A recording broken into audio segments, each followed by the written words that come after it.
Hello friends, welcome to my channel complete English grammar. Friends, आज का हमारा topic है टेंस। टेंस इंग्लिश ग्रामर का एक बहुत ही इम्पॉर्टेंट और सबसे बेसिक कॉन्सेप्ट है, क्योंकि टेंस के बिना ना तो हम सेंटेंस बना सकते हैं, ना ही ट्रांसलेशंस कर सकते हैं।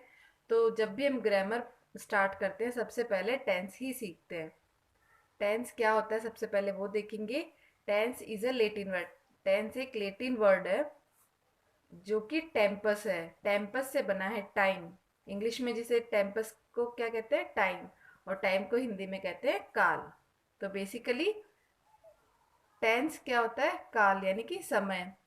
वैसे तो टेंस और टाइम दोनों का ही मीनिंग तो सेम है, लेकिन टाइम एक नेचुरल कॉन्सेप्ट है, जबकि टेंस इंग्लिश स्टडी के लिए एक ग्रामेटिकल कॉन्सेप्ट है, यानी कि tense is related to English grammar. Tense में कंप्लीट ग्रामर आ जाती है। और टाइम क्या है, एक समय जो कि एक नेचुरल चीज़ है, एक प्राकृतिक चीज़ है, वो चलता रहता है। ओके। तो इनका वर्बल मीनिंग सेम है, लेकिन एक्चुअल में इनका जो मीनिंग है वो बहुत ही डिफरेंट है।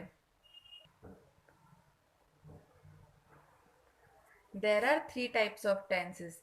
टेंस तीन तरह के होते हैं: प्रेजेंट टेंस, पास्ट टेंस और फ्यूचर टेंस। ओके। और इन सभी के चार पार्ट होते हैं: इंडेफिनिट टेंस, कंटिन्यूस टेंस और परफेक्ट और परफेक्ट कंटिन्यूस टेंस। प्रेजेंट के भी चार पार्ट होते हैं, पास्ट के भी चार पार्ट होते हैं और फ्यूचर के भी चार पार्ट होते हैं। हम अपने टेंस आगे कंटिन्यू करें उससे पहले हमें कुछ चीज़ें क्लियर होनी चाहिए, जैसे कि पर्सन क्या होता है। जैसे हम टेंस में देखते हैं first person, second person, third person, तो वो होते क्या है। फर्स्ट पर्सन होता है आई और वी। आई और वी यानी कि मैं, हम, वो कहलाता है फर्स्ट पर्सन। और यू कहलाता है सेकंड पर्सन। बेसिकली ये स्पीकर होता है और ये लिसनर होता है, और ये थर्ड पर्सन यानी कि जो वहाँ पे प्रेजेंट नहीं है। ओके। तो थर्ड पर्सन में कौन आएगा, ही, शी, इट, या किसी का नाम हो सकता है, दे, या माई फ्रेंड, माई बडी, या फ्रेंड्स, कुछ भी। अगर वो कुछ भी है तो वो सब थर्ड पर्सन कहलाते हैं।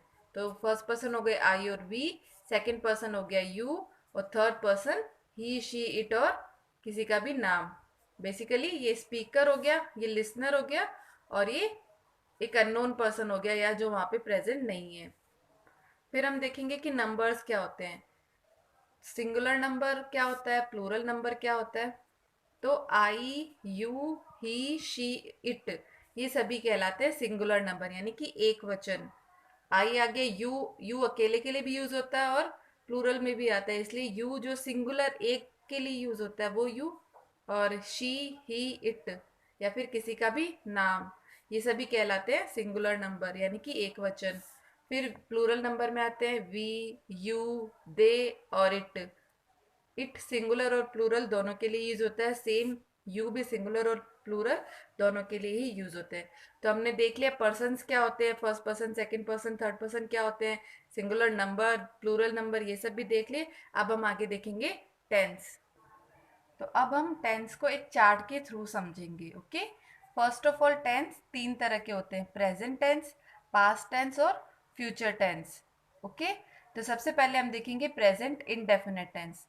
जिस सेंटेंस में हिंदी में ता है, ती है, ते है आता है, वो सभी सेंटेंस प्रेजेंट इंडेफिनिट टेंस वाले होते हैं। और उनमें हेल्पिंग वर्ब यूज होती है डू और डज, और हमेशा वर्ब की फर्स्ट फॉर्म का ही यूज किया जाता है। अगर सिंगुलर है तो वर्ब की फर्स्ट फॉर्म के साथ एस और ईएस का यूज किया जाएगा, और अगर प्लूरल है तो सिर्फ वर्ब की फर्स्ट फॉर्म का ही यूज किया जाएगा। और आई के साथ हमेशा वर्ब की प्लूरल फॉर्म का ही यूज किया जाता है। ओके। तो एफर्मेटिव सेंटेंस में तो विदाउट एनी हेल्पिंग वर्ब ही यूज किया जाता है, जैसे he plays, we play, he sleeps, she cooks. Okay. तो जो एफर्मेटिव सेंटेंस है उन सभी में सिर्फ सब्जेक्ट और मेन वर्ब का ही यूज किया जाएगा। और जो नेगेटिव और इंट्रोगेटिव नेगेटिव टाइप सेंटेंस होते हैं, उन सभी की हेल्पिंग वर्ब होती है डू और डज। ओके। फिर आता है पास्ट टेंस। पास्ट टेंस में जैसे खाया, पिया, खेला, कोई भी काम अगर कंप्लीट किया है तो वो आएगा पास्ट टेंस में। इसमें वर्ब की हमेशा सेकंड फॉर्म का ही यूज किया जाता है, क्योंकि हम सिर्फ वर्ब की फॉर्म्स, मेन वर्ब और हेल्पिंग वर्ब दो ही चीज देखेंगे मेन, क्योंकि हमेशा सब्जेक्ट और ऑब्जेक्ट कभी भी टेंस के अकॉर्डिंग चेंज नहीं होता है, वो एज इट इज ही रहते हैं। अगर कोई भी सेंटेंस में सब्जेक्ट सिंगुलर है तो वो ऐसा नहीं कि पास्ट में बदल के प्लूरल हो जाएगा, और यदि प्लूरल है तो वो सिंगुलर हो जाएगा। इसलिए टेंस में जो मेन चीज देखने की होती है वो हेल्पिंग वर्ब और मेन वर्ब ही होती है। उसके बाद आता है हमारा फ्यूचर टेंस। फ्यूचर में जो हिंदी में गा गी गे आता है किसी सेंटेंस में, वो सारे सेंटेंस फ्यूचर इंडेफिनिट टेंस के होते हैं। इनमें हेल्पिंग वर्ब विल और शैल का यूज किया जाता है और वर्ब की फर्स्ट फॉर्म का ही यूज किया जाता है। तो ये था हमारा इनडेफिनिट टेंस, जिसमें डू और डज हेल्पिंग वर्ब होती है और वर्ब की फर्स्ट फॉर्म का यूज किया जाता है, सिंगुलर के साथ एस या ई एस और प्लूरल के साथ सिर्फ वर्ब की फर्स्ट फॉर्म। फिर पास्ट टेंस में क्या था, डिड और वर्ब की फर्स्ट फॉर्म, या फिर एफर्मेटिव सेंटेंस है तो वर्ब की सेकंड फॉर्म का यूज किया जाएगा। उसके बाद है फ्यूचर टेंस। उसमें क्या होगा, गागेगी इसकी पहचान होती है और हेल्पिंग वर्ब होगी विल और शेल और वर्ब की फर्स्ट फॉर्म का ही यूज किया जाएगा। तो ये था हमारा इनडेफिनिट टेंस। उसके बाद है कंटिन्यूअस टेंस, जिसमें किसी भी सेंटेंस में यदि रहा है, रही है, रहे आते हैं, यानी कि जो काम चल रहा है, जो काम कंटिन्यू है, वो सारे सेंटेंस प्रेजेंट कंटिन्यूअस में आते हैं। तो उसमें क्या होगा, हेल्पिंग वर्ब इज, आर और एम का यूज किया जाएगा और वर्ब की फोर्थ फॉर्म का यूज किया जाएगा, जो कि होती है वर्ब की आईएनजी फॉर्म, जैसे sleeping, eating, walking, running etcetera. इसका यूज सिंगुलर नाउन्स के साथ किया जाता है, आर का यूज प्लूरल नाउन के साथ किया जाता है और एम का यूज सिर्फ आई के साथ किया जाता है। ओके। फिर है हमारा पास्ट टेंस। पास्ट टेंस जो कि रहा था, रही थी, रहे थे, ऐसे जो भी सेंटेंस है जो पास्ट में चल रहे थे, पास्ट में कंटिन्यू थे, अभी प्रेजेंट में नहीं चल रहे। ओके। तो ऐसे सारे सेंटेंस रहा था, रही थी आता है उनमें, वो सारे पास्ट कंटिन्यूअस टेंस कहलाते हैं, जिनमें हेल्पिंग वर्ब होती है वॉज और वर्ब की फोर्थ फॉर्म यानी कि आईएनजी फॉर्म का यूज किया जाता है। उसके बाद है फ्यूचर कंटिन्यूअस टेंस।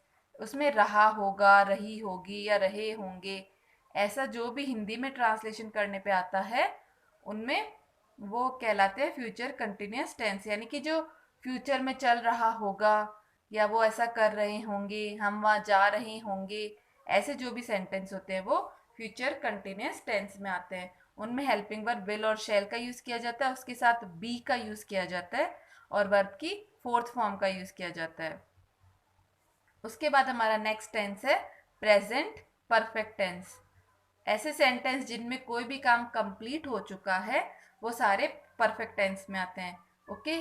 जिनमें अभी प्रेजेंट में कंप्लीट हुआ वो प्रेजेंट परफेक्ट में आते हैं, जिनमें कंप्लीट हो चुका है वो पास्ट परफेक्ट में आते हैं, और जिनमें एक गैस किया जाता है, एक अंदाजा लगाया जाता है कि कंप्लीट हो चुका होगा, चुकी होगी, वो फ्यूचर टेंस में आते हैं। इसमें चुका है, चुकी है, चुके हैं आता है सेंटेंस में, आता है। इसमें हेल्पिंग वर्ब होगी हैज और हैव।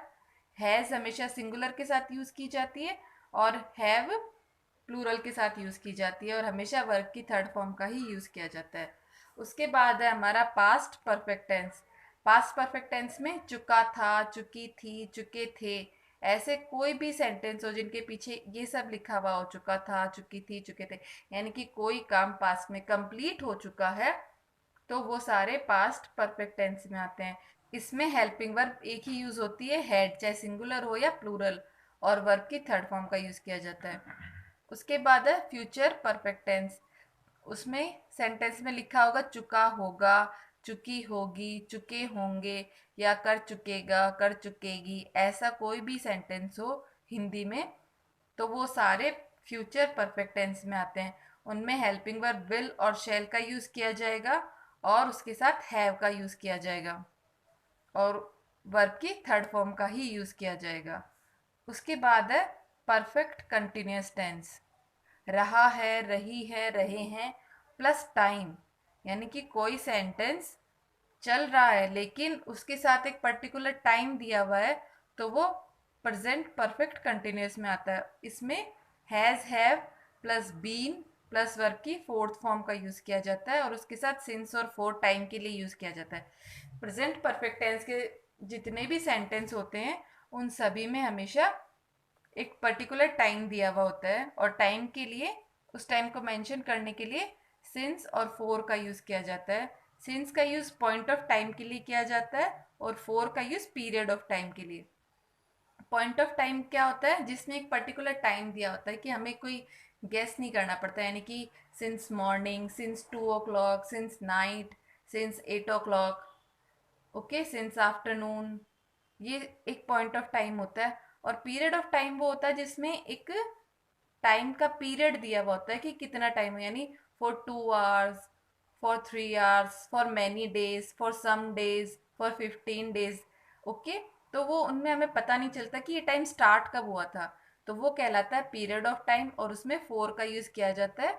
और जिसमें एग्जैक्ट टाइम दिया हुआ होता है वो उसमें सिंस यूज़ किया जाता है। ओके, तो ये था हमारा प्रेजेंट परफेक्ट कंटिन्यूअस टेंस। अब है पास्ट परफेक्ट कंटिन्यूअस टेंस, जिसमें रहा था, रही थी, रहे थे, ऐसा जो भी आता है और उसके साथ एक पर्टिकुलर टाइम दिया हुआ होता है, वो सारे पास्ट परफेक्ट कंटिन्यूअस सेंटेंस कहलाते हैं। उनमें हेल्पिंग वर्ब हैड होती है, तो उसके साथ बीन का यूज किया जाता है और वर्ब की फोर्थ फॉर्म का यूज किया जाता है और सिंस और फोर टाइम को मेंशन करने के लिए किया जाता है। अब है हमारा future perfect continuous tense. Future perfect continuous tense में रहा होगा, रही होगी, रहे होंगे, ये सारे आएंगे जब हम हिंदी में इनको बोलेंगे कि वह इस समय तक सफाई कर रहा होगा, वह मैच मैच खेल रहा होगा, वो स्कूल पहुंच चुकी होगी, ऐसा कुछ भी होगा, यानी कि जो फ्यूचर में कंप्लीट हो चुका होगा वो सारे सेंटेंस फ्यूचर परफेक्ट कंटिन्यूअस में आते हैं और उसके साथ एक पर्टिकुलर टाइम दिया हुआ होगा। तो उसमें हेल्पिंग वर्ब होती है विल और शेल, उसके साथ हैव और बीन दोनों का ही यूज किया जाता है और वर्ब की फोर्थ फॉर्म का यूज किया जाता है और टाइम मेंशन करने के लिए सिंस फोर का यूज किया जाता है। ओके, अब हम इनका एक रिव्यू देखेंगे कि हम इन्हें कैसे पहचान सकते हैं। जो इनडेफिनेट टेंस होंगे उनमें वर्ब की फर्स्ट फॉर्म का यूज किया जाएगा। ओके, प्रेजेंट इंडेफिनेट में भी और फ्यूचर इंडेफिनेट में भी। सिर्फ पास्ट इंडेफिनेट टेंस इकलौता ऐसा सेंटेंस है सारे टेंस में जहां एफर्मेटिव सेंटेंस के साथ वर्ब की सेकंड फॉर्म का यूज किया जाता है। तो ये हमारे लिए पहचानना बहुत ही आसान हो जाता है कि कौन सा पास्ट इंडेफिनेट टेंस है जहां वर्ब की सेकंड फॉर्म का यूज किया जाएगा। और अगर कोई नेगेटिव सेंटेंस है और या कोई इंट्रोगेटिव सेंटेंस है तो उसमें डिड आएगा और वर्ब की फर्स्ट फॉर्म का यूज किया जाएगा। और प्रेजेंट इंडेफिनिट में डू और डज आ जाएगा, इसमें डिड और इसमें विल शेल। ओके, अब है कंटिन्यूस टेंस। इन सभी में रहा है, रहा, रही, रहे, ये सभी में आता है, प्रेजेंट हो या पास्ट हो या फ्यूचर हो। अगर वो प्रेजेंट है तो है आ जाएगा, रहा है, रही है। और अगर पास्ट है तो था, थी, थे आ जाएंगे। और अगर फ्यूचर है तो होगा, होगी, होंगे, ऐसा कुछ उसके साथ जुड़ जाएगा। तो जो कंटिन्यू है यानी कि जो चल रहा है वो सारे कंटिन्यूस टेंस में आते हैं। अब प्रेजेंट टेंस में इसकी helping verb is, are, am और वर्ब की फोर्थ फॉर्म, इन सभी में वर्ब की फोर्थ फॉर्म का यूज किया जाएगा, चाहे वो प्रेजेंट कंटिन्यूस टेंस हो, पास्ट कंटिन्यूस हो या फ्यूचर कंटिन्यूस हो, सभी के साथ वर्ब की आईएनजी फॉर्म का ही यूज किया जाएगा। उसी तरह परफेक्ट कंटिन्यूस में भी सभी जगह वर्ब की फोर्थ फॉर्म का ही यूज किया जाएगा, क्योंकि जहां कंटिन्यू शब्द आ गया वहां आईएनजी फॉर्म का ही यूज किया जाएगा, वर्ब की आईएनजी फॉर्म का ही यूज किया जाएगा। ओके, बस कंटिन्यूस टेंस और परफेक्ट कंटिन्यूस टेंस में एक डिफरेंस है जो कि है टाइम का। कंटिन्यूस टेंस में टाइम नहीं दिया हुआ होता है और परफेक्ट कंटिन्यूस टेंस में हमेशा एक पर्टिकुलर टाइम दिया हुआ होता है। ओके, फिर हम देखेंगे कि इसमें हेल्पिंग वर्ब इज, आर और एम यूज की जाती है और पास्ट में इसकी हेल्पिंग वर्ब होती है वॉज और वर और फ्यूचर में विल शेल के साथ बी। फ्यूचर इनडेफिनिट में क्या था, विल शेल। फ्यूचर कंटिन्यूस में क्या हो गया, विल शेल के साथ बी जुड़ जाएगा और वही वर्ब की फोर्थ फॉर्म आएगी। ओके, फिर है परफेक्ट। परफेक्ट में हैज सिंगुलर के साथ, हैव प्लूरल के साथ और इनमें मेन वर्ब सभी के साथ। जहां परफेक्ट टेंस है वहां वर्ब की थर्ड फॉर्म का ही यूज किया जाएगा तीनों टेंस में, चाहे वो प्रेजेंट हो या पास्ट हो या फ्यूचर हो, क्योंकि परफेक्ट मीन्स जान जो चीज़ कंप्लीट हो चुकी है। ओके, तो हमें परफेक्ट टेंस में मेन वर्ब के बारे में सोचने की जरूरत नहीं, क्योंकि तीनों जगह सेम मेन वर्ब का यूज किया जाता है। फिर है परफेक्ट कंटिन्यूस। इसमें भी कंटिन्यूस की तरह ही रहा है, रहे वाला रूल्स आएगा, लेकिन इनमें एक पर्टिकुलर टाइम दिया हुआ होगा जो कि सिंस और फोर से मेंशन किया जाएगा। परफेक्ट कंटिन्यूस के सभी सेंटेंस में हमेशा सिंस और फोर दिया हुआ होगा, और इसमें जैसे प्रेजेंट कंटिन्यूस टेंस में हैज बीन आ जाएगा, पास्ट कंटिन्यूस में हैड बीन आ जाएगा, और फ्यूचर परफेक्ट कंटिन्यूस में विल शैल हैव बीन आ जाएगा। ओके, जो इसकी फॉर्म्स थी परफेक्ट की, वही परफेक्ट कंटिन्यूस की हेल्पिंग वर्ब है, बस उसके साथ क्योंकि कंटिन्यूस है इसलिए बीन जुड़ जाएगा चारों में। ओके, और कंटिन्यूस वाली वर्ब की फोर्थ फॉर्म ही आ जाएगी। जैसे इसमें हैजेव है तो इसमें भी हैजेव, लेकिन ये अलग है इसलिए बीन जोड़ दिया। इसमें हैड है परफेक्ट में, पास्ट परफेक्ट में, तो यहाँ भी हैड का ही यूज किया जाएगा, बस बीन जोड़ दिया जाएगा। उसके बाद यहाँ विल शेल हैव है, तो यहाँ विल शेल हैव बीन का यूज किया जाएगा और सिंस फोर का यूज किया जाएगा। ओके, जैसे हम फ्यूचर टेंस देखते हैं तो वहाँ हर एक स्टेप में एक एक चीज जुड़ती जाती है। जैसे फर्स्ट हमने देखा था विल शेल वर्ब की फर्स्ट फॉर्म, फिर आ गया विल शेल प्लस बी आ गया और वर्ब की फोर्थ फॉर्म, फिर आ गया विल शेल हैव और वर्ब की थर्ड फॉर्म, और विल शेल हैव बीन। एक एक चीज जुड़ती जाती है फ्यूचर टेंस में, और उसके साथ वर्ब की फोर्थ फॉर्म और सिंस और फोर। ओके, तो ये था हमारा टेंस। और अगर आपको डिटेल में एक एक टेंस देखना है तो आप मेरी टेंस की सीरीज भी देख सकते हैं। ओके, अगर वीडियो पसंद आए तो प्लीज़ लाइक कीजिए और मेरे चैनल को सब्सक्राइब कीजिए। Thank you.